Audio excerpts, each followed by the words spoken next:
Network Entertainment.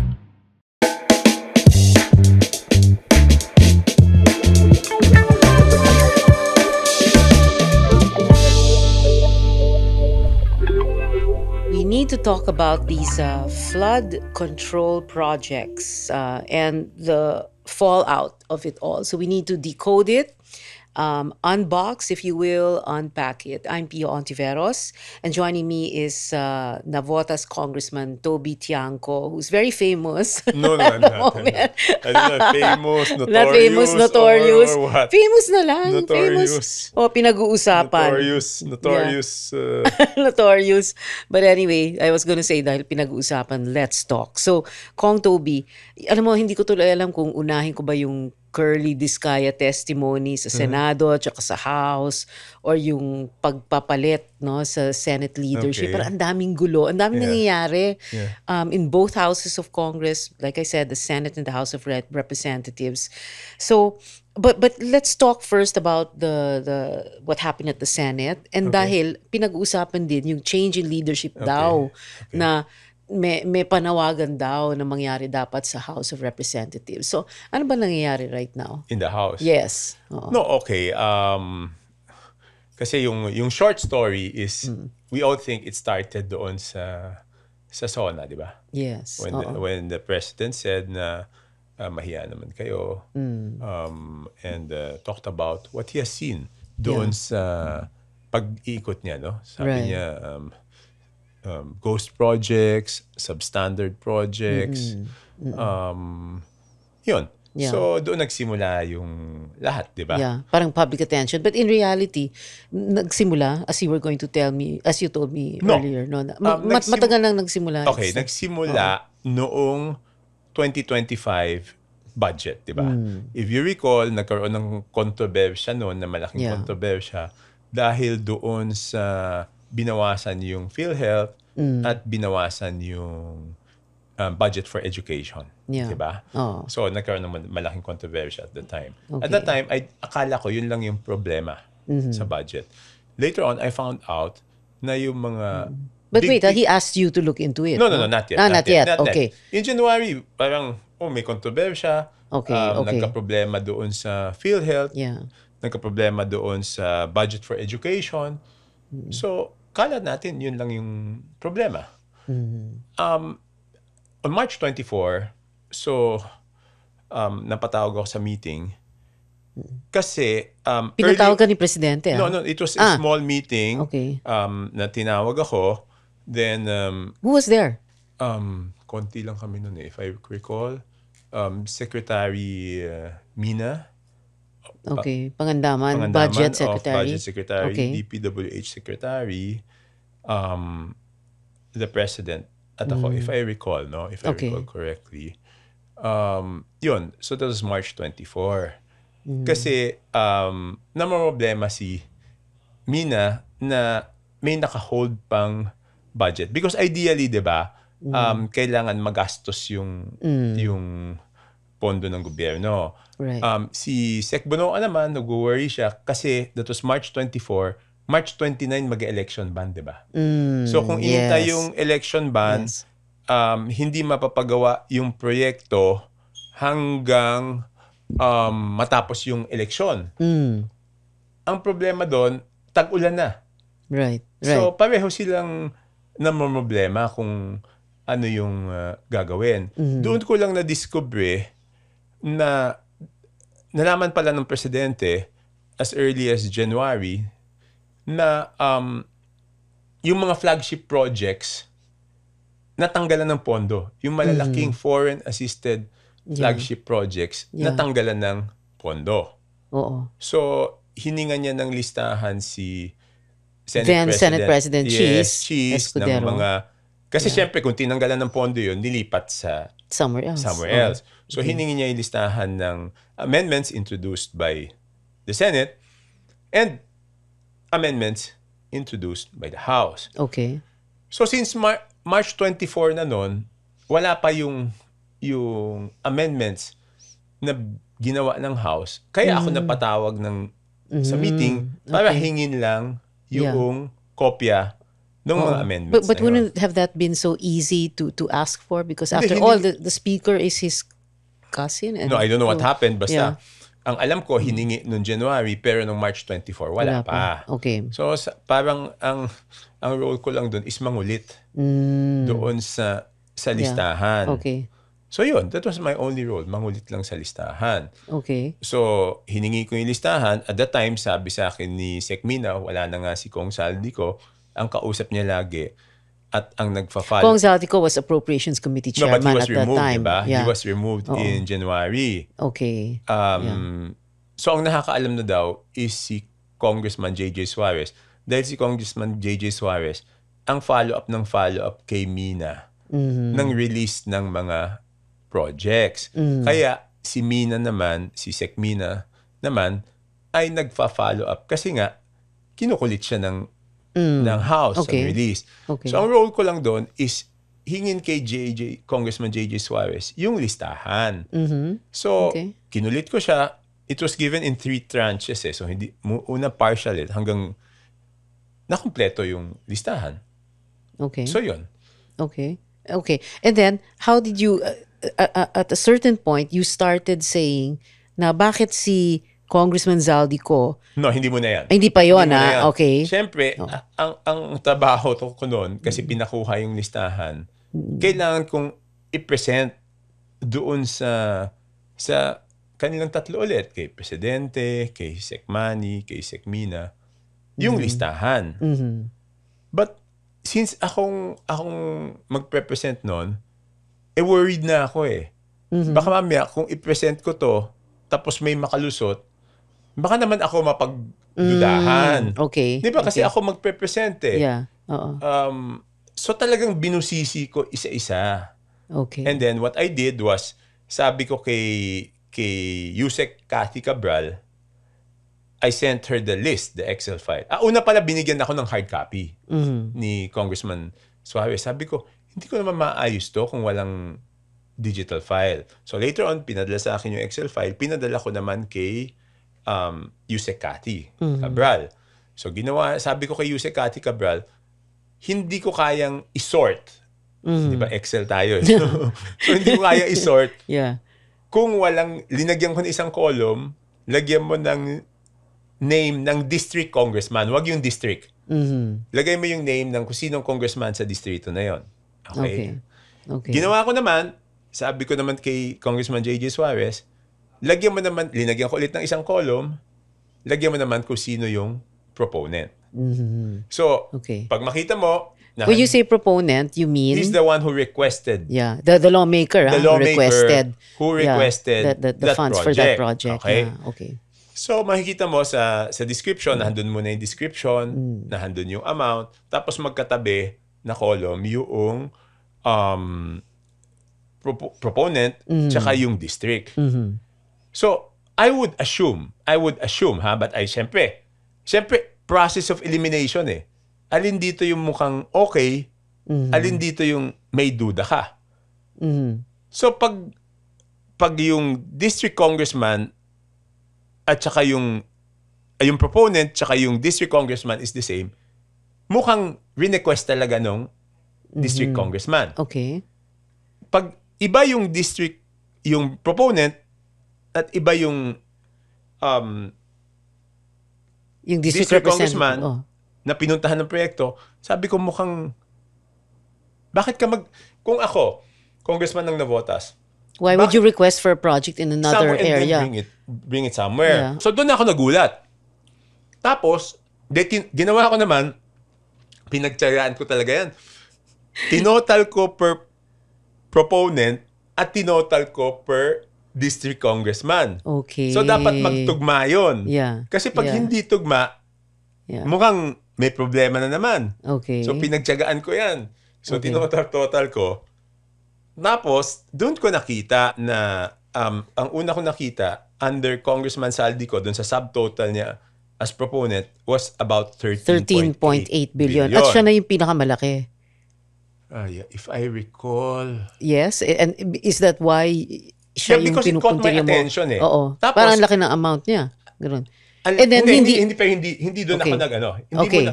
Parang, sige, proponent siya. Proponent And siya. he is a party list congressman, right? Okay. Yes. So, pero hindi pa doon fully ako nag-doubt. Okay. Parang you were giving the benefit No. of the doubt. I mean, sige, malaki. Yeah. Tapos, breakdown ko. Yung 13.8 niya, breakdown ko kung ano-anong distrito napunta. Okay. Doon ko nakita na merong distrito na... Occidental Mindoro. 3 billion in the interview. Yes, Occidental Mindoro 3.2 billion, Yeah. Oriental Mindoro 3.1 billion. Yeah, ang nadagdag. Nadagdag above and beyond this 13.8. No. Part Oh. of the 13.8 0.8 is 3.2 billion Occidental Mindoro, Oriental 3.1. 3.1 Okay. to that district. Yeah, okay. Para madagdagan ng isang distrito ng ganyan kalaki, nakakagulat. Yeah. Because it's not normal. Oo. Like they were saying, diba? They were saying like for me, I requested 1.6 692 yata, 1.692 billion. Ang na-approve lang ng BICAM, because I'm not a member of the BICAM, is 591. So Okay. kung makadagdag ka niyang ganyang kalaki, nakakagulat. Okay. So ginawa ko na naman, binusisi ko. So iniisa-isa mo lahat ng proyekto dun sa 3.2 and 3.1? Hindi, kasi nakita ko, di ba, Yeah. yung name ng congressman, di ba? Yes. So nakasort na naman siya per name Okay. of congressman, tapos may subtotal na naman siya. Okay. So tinignan ko, itong dalawang distrito na to, Okay. magkano yung total budget niya for the year? Mhm. Nagulat ako na umabot sila ng 20 billion. That's out of the... Okay. So- Yeah. Oo. So, doon talaga ako nagduda. Bakit bakit sila naka 20 billion? Di ba nakakagulat yan? Yeah. Pero ito muna, yung sa 13.8 o minus 3.2. Meron So, pa iba. It's there in my laptop. okay, if but you it's want. not as big as Occidental No, and there was Oriental one Mindoro. big na one, 3 billion. a bit bigger, 3 point something, Oh, what? which was Anong? Abra. Yung Abra. Okay. Yeah. I forgot what's the Okay. exact amount. Yeah. But then, okay, so itong 13.8 billion na si Congressman Zaldico na party list congressman, ang proponent, napunta sa mga proyekto sa Occidental, Oriental, Mindoro. And all these are his contracting firms? No, wait, ha? No. Hindi na yan na-award. Kasi nung Okay. nagduda, pina-hold na lahat. Okay. Hindi okay. na na-award yan sa winning bidder. Alright. Kasi nga, Okay. nung nagduda, hinold lahat. So Okay. last time I checked, July 29, there was about 80 billion worth of projects na hindi okay. ni-release. Okay. But yung supposed winning bidder for these projects were his... No, okay, that's No? what I di ba in the hearing yesterday, Yeah. I was hearing Monday, September 7, ano ba 8, ngayon? September 8. So, Okay, nandito yeah. na ako sa araw. Oo. Monday, Oo. di ba? Monday, September 8, Sa yeah. Senate. Okay. Sinabi ko kay Senator Marcoleta, hindi ko kasi mahahanap kung sino who would have won kung okay. hindi na hold. So Okay. sabi ko, ibibigay ko yung file sa DPWH, sila na mag-indicate who would Yeah, have they won. would know. Yes, they would know. They would know. They would Oo. know the lowest calculated bidder. Okay. So yan. Sa isang daang tanong, meron akong 1,000,000 sagot at minsan mas marami pang tanong. This is Kuya Kim and I'm thrilled to invite you to my podcast under the Pod Network, Ano Ba Talaga? With me, Kuya Kim Atienza, also powered by Memo Plus Gold. Kung may gusto kayong malaman, matutunan o madiscover na bago, makinig na kayo sa podcast na to. Marami akong mga guests, topics, trivia, and revelations on this show. Ang masisiguro ko sa inyo, you'll always learn something new. Just search for Ano Ba Talaga with me, Kuya Kim Atienza on Spotify and wherever you listen to podcasts. Tapos, nagulat na lang ako. Kaya parang nagdugtong-dugtong, di ba? Yeah. Tapos, nagulat na lang ako na si Governor hindi ko pa alam Dolor. nun yung substandard, hindi ko Okay. pa alam yung mga yan. Yeah. Nagulat na lang ako na si Governor Dolor says, Of Oriental Mindoro. Uy, kulang yung 3 meters instead of 15. hindi, yun yung ganun. kahapon, di ba? Oo. Pero previously, may sinasabi na siya na ghost, na, di ba ayaw pa siyang papasukin ng contractor, nung pupuntahan niya. Okay. Nagulat na lang ako. Oo. Tapos nagulat lalo ako kahapon nung sinabi niya, yung mga previous Nagulat projects... ka nung Monday, September 8. Okay, I have to say that. Sorry, Yeah. Monday, September 8. Oo. Nagulat na lang ulit ako nung sinabi niya yung previous projects, ang contractor lahat Sunwest.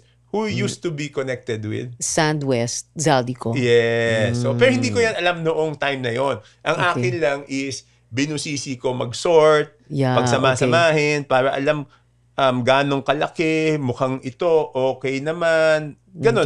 Okay. By process of elimination. So, Yeah. pinagtsagaan ko yung... Para kang private investigator. Tapos kung ano-anong Hindi na-discover. kasi, alam mo, Pia, Yeah. may kontrobersya na. Yes. Imagine kung sinasabi ko na, Sir, Mr. President, tsaka mga secretary, ito hindi ko alam This is what I think it is. Imagine paano kung, kunyari yan nakalusot, who would be, baka ako pa mapagdudahan na, Bakit mo pinalusot? Hindi ko pinalusot parang, eh. I mean to say, mean- what I mean to say is parang, dumaan sa'yo yan, parang dumaan sa ilalim ng butas sa'yo, hindi mo na, parang so ganon. talagang sobrang Okay. ingat ko okay. magbusisi niyan. Okay. Now, si Zaldico naman, parang, nag-medical leave or something, nagpunta ng States, ganito, ganyan. But there has been that call for him to face the House. But he cannot really, right? I mean, he cannot really be investigated. No, he parang can ganon, parang, attend as a member. a member, but not he cannot as a be... resource Okay, person. so he cannot be questioned, in other words. He can Diba? voluntarily share information. Yes, ganon. but the biggest there is you cannot be put under oath. That's why I wanted yesterday, but they didn't want. Monday. Nung pina-out yung mga bagong resource person, I stood up and I said, I waived the parliamentary courtesy extended to the House in my case. And Okay. I would want to take my oath. Okay. Ayaw din nilang sa Senate gawin, siguro nahiya ng konti. So, ang sinabi ko lang naman doon is, kasi nung opening statement nung chairman ng committee, si Congressman Ridon, sabi niya, there will be no sacred cows. Kung sinabi pa niya, iniisip pa niya, kung congressman, kung senador, kung sino man may kasalanan, papangalanan natin. But if he cannot testify under oath, how can you hold him accountable? Who's going to investigate? Yes. Alam naman DPWH mag-investigate. No, I mean, doon sa TRICOM, how can you hold someone accountable when it's not under oath? Yeah, okay. All right. So, itong sabay namang nagkaroon ng, di ba, the Curly and Sara Diskaya appearing before the Senate. Yes. Curly Diskaya appearing sa House of Representatives. And then now, para bang part of the fallout is ang pinag-uusapan, a change in leadership naman sa House. Dahil nga, nagbago na sila ng liderato sa Senado. Diba? No, it happened is it- even before the change in leadership. Like when I'm in the lounge, people keep asking me, saan ba't pupunta ito? Diba? Kasi they've been telling me parang Parang asama-sama ng image ngayon. ng parang House of masama ng Representatives. image ng House. Yeah. So, what could we do para maayos yung image, diba? So, ang sabi ko noon, it's not up to me, it's up to the members what they want. So where did the idea to change, to, palitan si Martin as speaker come from? hindi kasi sobrang dami ng kontrobersya, di ba? So I Yeah. think, di ba parang if there's a controversy, parang there must be something to be done. There must be a reform, di ba? So sila yung nagtatanong sa akin, ano ba pupuntahan nito? Saan ba tayo pupunta? So hindi ko naman masagot sila. Yeah. So sabi ko, hindi ko alam. Okay. However, you do, several members of the House have, and you've all been talking about possible replacements, right? So, No, because nabanggit na yung di ba doon sa House naman, there's always small caucuses Yes.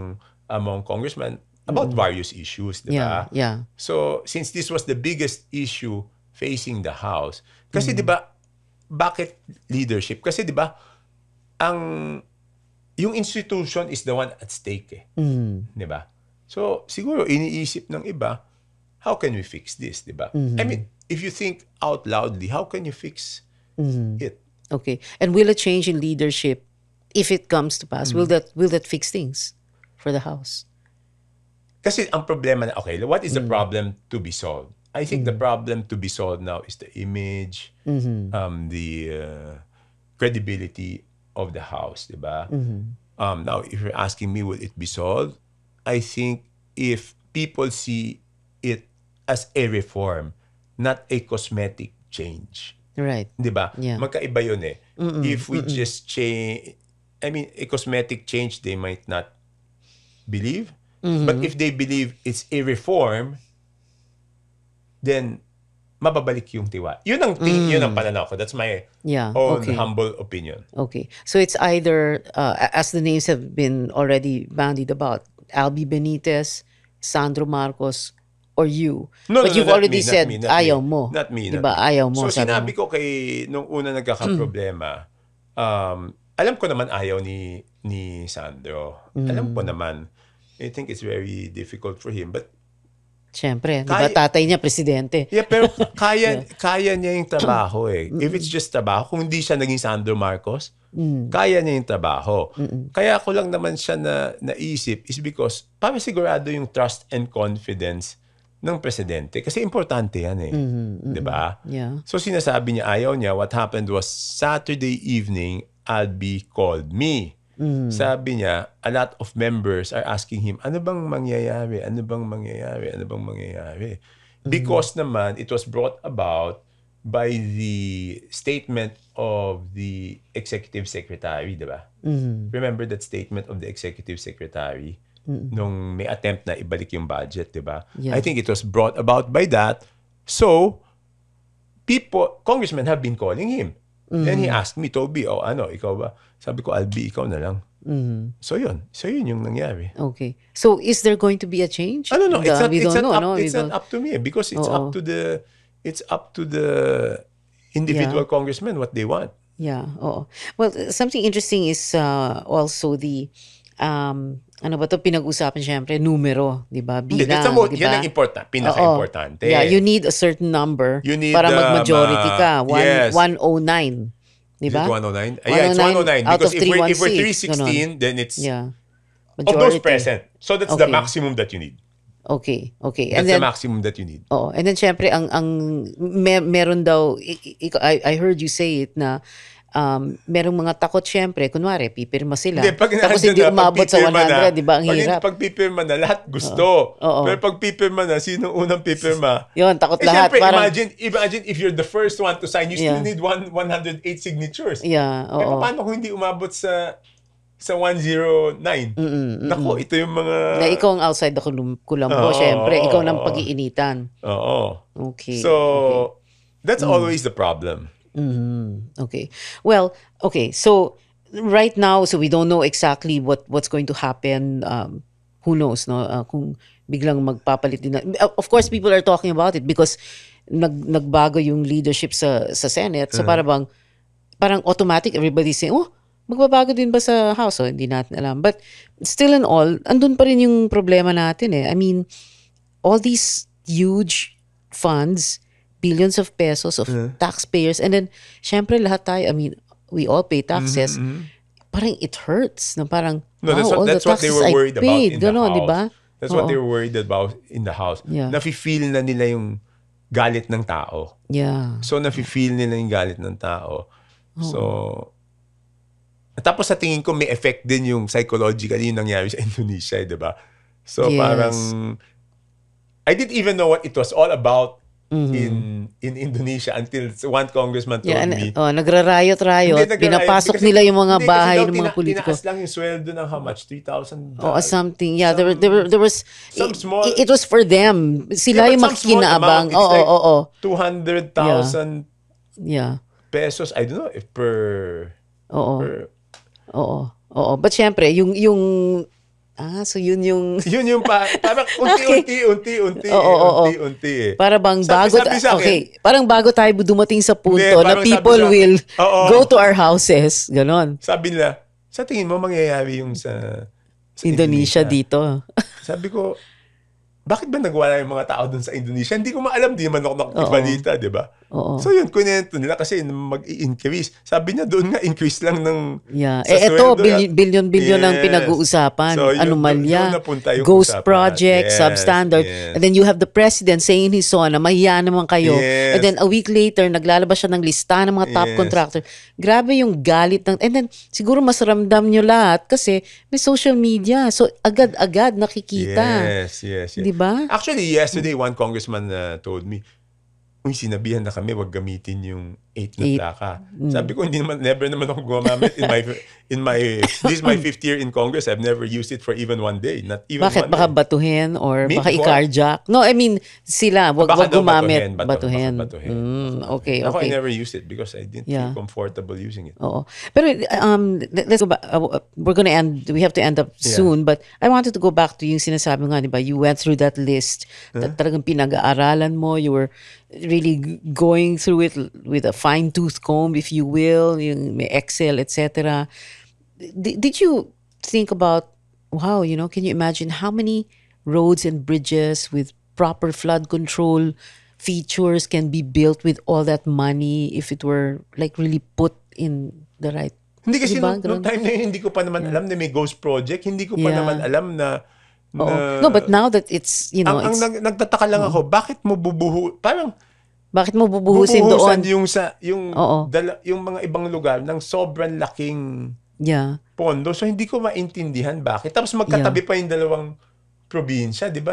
So, it aroused my curiosity, di ba? Parang, ano bang meron dito? Yeah, oo. So, pero, syempre ngayon, nakikita natin na ang daming nasasayang na taxpayers' money. Oo. And at the same time, ang daming pwedeng gamitin na pera for the right project sana, Yes, di ba? because lahat naman kaming congressman, we want more projects for of course. for our We want district, di ba? ano. Wala naman may gusto ng konting proyekto. Yeah. In fact, that's always the promise, di ba? Pag meron bang congressman na nag-eleksyon, nagsabi, ay, hindi ako magdadala ng proyekto dito sa distrito. Oo. Yeah. The Kaya ka national nahalala. promise is, I will Magdadala ka ng bring proyekto. more Oo. projects. Oo. Di ba? Oo. Yung wish list nga, sinasabi natin na susubukan natin dalhin. Walang masama doon. Yeah, Ang of masama, course. kung hindi nagagawa yung proyekto. Ba't hindi na lang gawa ng kunwari, commission na lang or sa, parang... No, the president said he ganon. will, I saw it earlier. He said,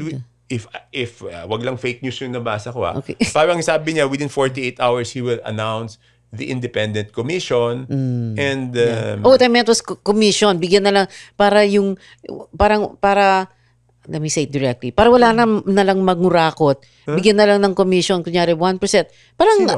Institutionalize it. I don't know, the DPWH, whoever, di ba? Pwede yun, How do you, or hindi pwede yun, di ba? You cannot institutionalize corruption. No, what I mean is parang yung instead of them na nangungupit, yung mga ganun ba? Parang Hindi, you cannot justify that eh. Yeah, but what can we do nga? Because if you don't do something now, it's just going to go right back, di ba? No, you just have to make it tighter so that it's more it's difficult. harder. Okay, to because do corruption. because somebody nga was saying parang yung insertions ngayon, yung mga for infrastructure flood control projects, parang yun na raw yung bagong PDAF. Eh di ba parang nag-PDAF scandal na tayo dati, meron na ngang someone who went to jail for that, di ba? I mean, it was such a huge issue nung panahon ni Noy Aquino, di ba?